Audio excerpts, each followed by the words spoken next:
Good morning students, I am your English teacher and I am going to start a new topic called tenses, which is the basic concept of English language. Tenses को हिंदी में बोलते हैं काल या समय. अगर अंग्रेजी में इसकी परिभाषा दी जाए टेंसेस की, the tenses defines the form of verb called tenses. जिन वाक्यों से, जिन फॉर्म से हमें इनका समय का पता चलता है उसे हम टेंस कहते हैं. तो टेंस जो इंग्लिश भाषा, अंग्रेजी भाषा में टेंसेस को तीन भागों में डिवाइडेड किया गया है, कॉल्ड प्रेजेंट, पास्ट और फ्यूचर. तीन प्रकार की टेंस है, प्रेजेंट, पास्ट और फ्यूचर. प्रेजेंट को हिंदी में बोलते हैं वर्तमान काल, पास्ट को बोलते हैं भूतकाल और फ्यूचर को बोलते हैं भविष्य काल. बेसिकली अगर कॉन्सेप्ट के आधार पर चले तो टेंसेस दो ही प्रकार की होती हैं जिनको हम देख चुके हैं. फ्यूचर को हमने कभी देखा नहीं है, इसलिए उस टेंस को माना भी नहीं जाता. लेकिन according to our syllabus future tense also included in this tenses. Okay, these three tenses are subdivided into four parts. इन तीनों टेंसों को चार भागों में बांटा गया है, which is indefinite, कंटिन्यूअस, जिसे कॉन्टिन्यूअस भी बोलते हैं, perfect and perfect continuous.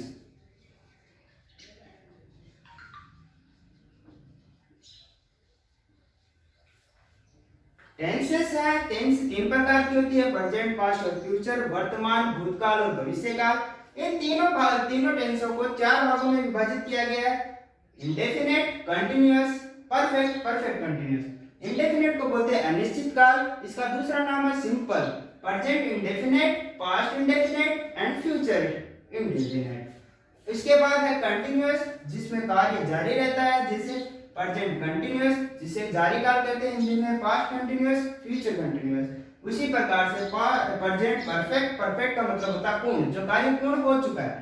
Present imperfect, past perfect और फ्यूचर परफेक्ट. इसी प्रकार से present perfect continuous, past perfect continuous and future perfect continuous.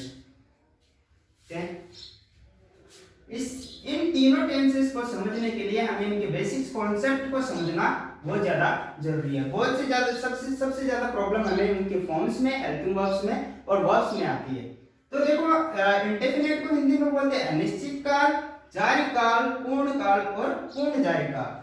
Present अगर इंडेफिनेट की बात करें तो इसमें इस टेंस में वर्ब की फर्स्ट फॉर्म यूज की जाती है और वर्ब की फर्स्ट फॉर्म के साथ एस या ईएस का प्रयोग किया जाता है. और नेगेटिव सेंटेंस में हम इसमें हेल्पिंग वर्ब डू और डज का प्रयोग करते हैं. जैसे हम एक सिंपल सेंटेंस बनाते हैं प्रेजेंट इंडेफिनेट का, तो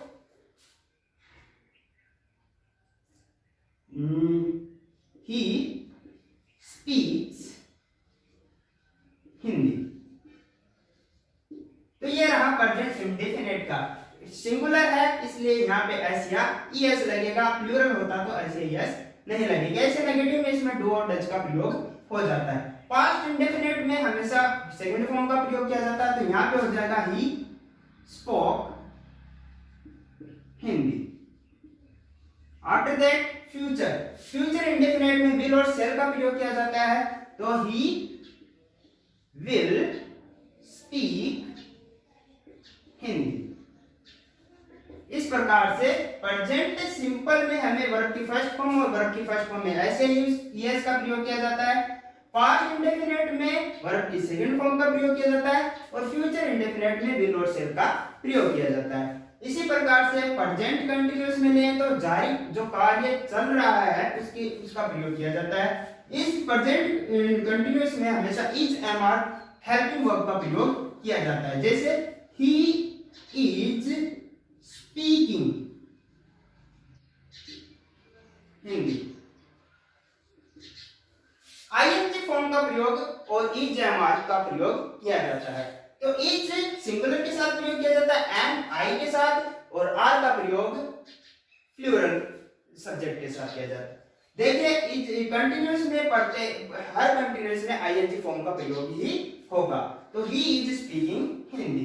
पास्ट कंटिन्यूअस में चलेंगे तो पास्ट कंटिन्यूअस की हेल्पिंग वर्ब है वाज और वर्ब, तो he was speaking, ING form का प्रयोग होगा हिंदी।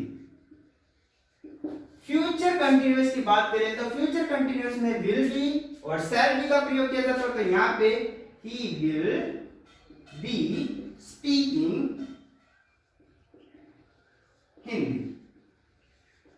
बेसिक कॉन्सेप्ट है, इसको समझना बहुत ज्यादा जरूरी है कि कौन सी टेंस में कौन सी सही क्रिया का प्रयोग किया जाता है और कौन सी फॉर्म का प्रयोग किया जाता है। तो प्रेजेंट इंडेफिनिट में देखा आपने कि वर्ब की फर्स्ट फॉर्म का प्रयोग किया जा रहा है और यहाँ पे केवल पास्ट इंडेफिनिट में वर्ब की सेकंड फॉर्म का प्रयोग करते हैं, और कंटीन्यूअस में सभी में आईएनजी फॉर्म केवल क्या चेंज हो रही है, ओनली हेल्पिंग वर्ब चेंज हो रही है। ओके, जैसे परफेक्ट, परफेक्ट में वो कार्य आते हैं जो पूर्ण हो चुके हैं, जैसे इसमें, और परफेक्ट टेंस में हमेशा वर्ब की थर्ड फॉर्म का प्रयोग किया जाता है, जैसे ही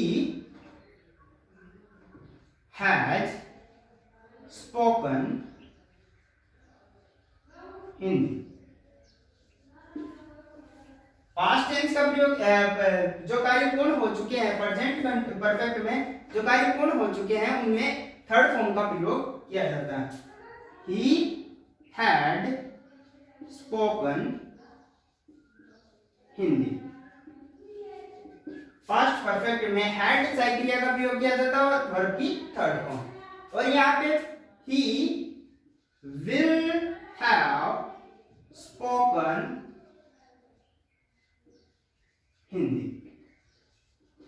ओके, सो कहने का तात्पर्य यह है कि प्रेजेंट परफेक्ट में हैज प्लस वर्ब की थर्ड फॉर्म, पास्ट परफेक्ट में हैड प्लस वर्ब की थर्ड फॉर्म, और फ्यूचर परफेक्ट में will plus verb, will have plus verb की थर्ड फॉर्म का प्रयोग किया जाता है। इसी प्रकार से परफेक्ट कंटीन्यूअस में, परफेक्ट कंटीन्यूअस में पर एक तो डेफिनेट और इंडेफिनेट, निश्चित या अनिश्चित समय का प्रयोग किया जाता है। जैसे प्रेजेंट परफेक्ट कंटीन्यूअस में ही हैज बीन स्पीकिंग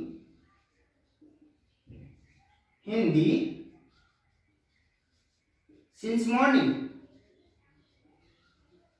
सुबह से वो क्या बोल रहा है, हिंदी बोल रहा है। ओके, पास्ट परफेक्ट कंटीन्यूअस में he had been speaking Hindi since last night. Future perfect continuous में he will have been speaking Hindi since morning. Only helping verb का प्रयोग किया जाता है।